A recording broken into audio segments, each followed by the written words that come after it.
Monsieur Pierre de Gaulle, petit-fils du général Charles de Gaulle.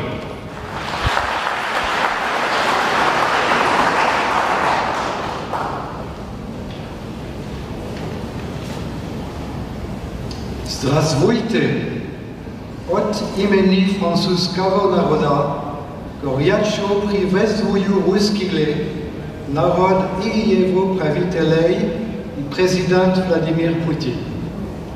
Vos Excellences, Mesdames, Messieurs les officiels, Mesdames, Messieurs, je vous remercie au nom de ma famille et de mon père, l'amiral de Gaulle, de nous inviter pour la célébration de votre fête nationale. Nos peuples sont liés par de longues années d'amitié et par le sang versé contre les nazis. C'est l'occasion pour moi de répéter que la relation franco-russe était pour le général de Gaulle d'une importance toute particulière. La France et la Russie sont proches l'une de l'autre, mais aussi unies par la conscience de leur communauté d'intérêts et de destin. Plus encore, la Russie était vue par mon grand-père comme l'allié de revers indispensable à sa sécurité, parce qu'elle participait à sa conception de l'équilibre du monde et de sa place de l'Europe dans le monde. Le général disait même, la décision funeste de Napoléon d'attaquer Alexandre Ier est la plus lourde erreur qu'il ait commise. Rien ne l'y forçait. C'était contraire à nos intérêts, à nos traditions, à notre génie. C'est de la guerre entre Napoléon et les Russes que date notre décadence. Je viens ici pour affirmer une nouvelle fois haut et fort qu'il est de l'intérêt de la France de garder de bonnes relations avec la Russie et de dire qu'il faut que nous travaillions ensemble en vue d'aider à l'union et la sécurité de notre continent, ainsi qu'à l'équilibre, au progrès et à la paix du monde tout entier. Chacun reconnaît aujourd'hui la responsabilité des États-Unis dans le conflit actuel, le rôle funeste de l'OTAN qui s'élargit sans cesse et la politique inconsidérée du gouvernement ukrainien. Ce dernier, fort de belles promesses et nourri d'illusions américaines et européennes, a conduit une politique très condamnable à l'égard des populations russophones du Donbass, multipliant discrimination, spoliation, embargo et bombardement.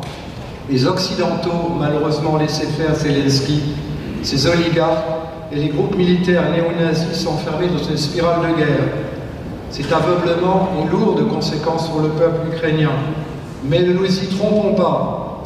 Que veulent les Américains, si ce n'est provoquer une nouvelle confrontation Est-Ouest, dont le seul but est d'affaiblir et de diviser l'Europe pour imposer leurs directives, leur économie et leur système. Depuis la Première Guerre mondiale, les Américains ont conclu un pacte pour établir un équilibre nécessaire des forces en Europe et s'associer à la sécurité du continent européen.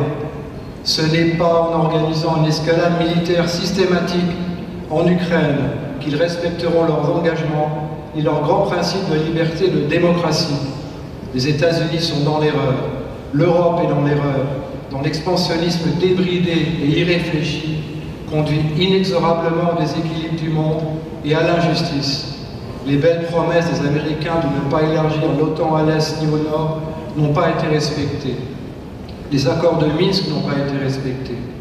La réalité, c'est que les Américains n'ont jamais accepté, ni l'Occident avec eux, qu'après la difficile transition de 1991 et la reconstruction qui a suivi, que la Russie ne s'intègre pas dans son monde unipolaire.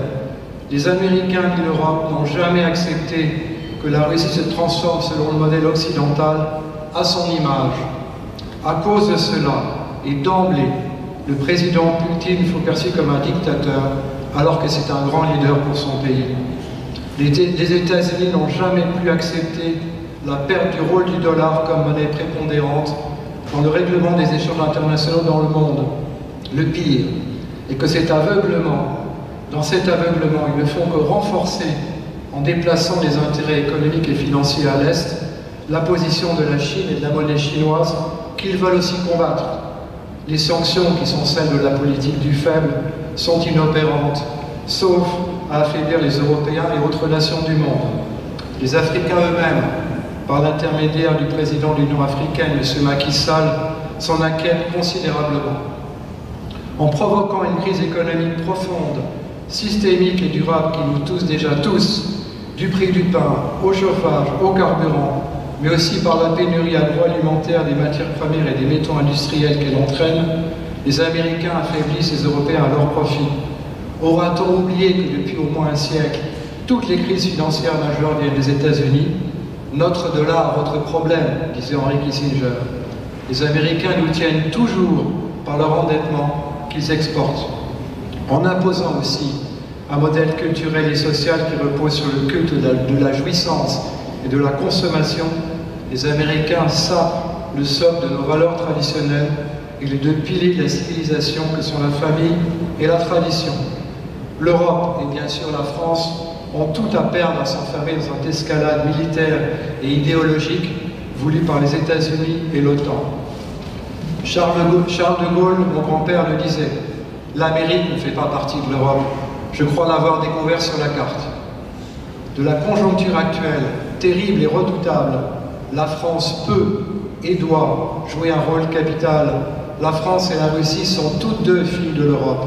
La France ne doit pas oublier qu'elle est l'aînée des nations européennes et qu'aucune n'a derrière elle une aussi longue traînée de gloire. Mon grand-père a toujours soutenu et défendu l'impérative nécessité, même au moment les plus difficiles de l'histoire, de construire et préserver une relation forte et partagée avec la Russie. Il aimait la Russie. Nous aimons, ma famille et moi, la Russie et son peuple. Le peuple russe, dont le droit de propriété est si injustement bafoué partout dans le monde. Cela me rappelle les pires moments de l'occupation et du régime de Vichy en France. Les artistes, les sportifs russes sont-ils aussi responsables? Cette politique aveugle et systématique de confiscation et de discrimination du peuple russe tout entier est scandaleuse et me choque considérablement. Permettez-moi de citer encore une fois le général de Gaulle. En France, on n'a jamais considéré la Russie comme un ennemi. Je suis pour le développement de l'amitié franco-russe et je n'ai jamais envoyé, et je n'enverrai jamais, des armes aux gens qui se seraient battus contre la Russie soviétique. Les Américains donnent de l'argent et des armes, nous les payons en part d'indépendance. Je regrette que le gouvernement français se commette dans cette soumission à l'OTAN et donc à la politique américaine. Je déplore que par la volonté de certains présidents français, la France soit dissoute dans l'OTAN. Or, le général de Gaulle s'est toujours efforcé de maintenir l'indépendance de la France dans le commandement intégré de l'OTAN. L'OTAN absorbe l'Europe. Depuis, les Américains ne parlent plus à la France et ne nous considèrent plus comme une nation forte et indépendante. Faut-il rappeler le camouflet récent subi par mon pays dans la rupture brutale et unilatérale du contrat d'achat des sous-marins australiens par l'Australie, membre du Commonwealth, et qui fut orchestré par les Anglais et les Américains? La France peut-elle se contenter, outre sa perte de souveraineté, de 3 jours et de carburant d'avance en munitions que lui octroie l'OTAN? Je ne comprends pas la politique du président français. Fort de ses convictions, de son armée et de la force de dissuasion qu'il a lui-même construite, aux grandes dames des Américains, le général de Gaulle a eu la détermination de sortir de l'OTAN tout en restant comme membre de droit de l'Alliance Atlantique. Je souhaiterais que le président français ait ce courage et cette volonté, plutôt que de subir les affres de la pensée unique et de la politique commune imposée par les Américains qui le rendent dépendant. De la même manière, je ne reconnais pas dans la France d'aujourd'hui, dans cette politique du « en même temps » qui nous affaiblit.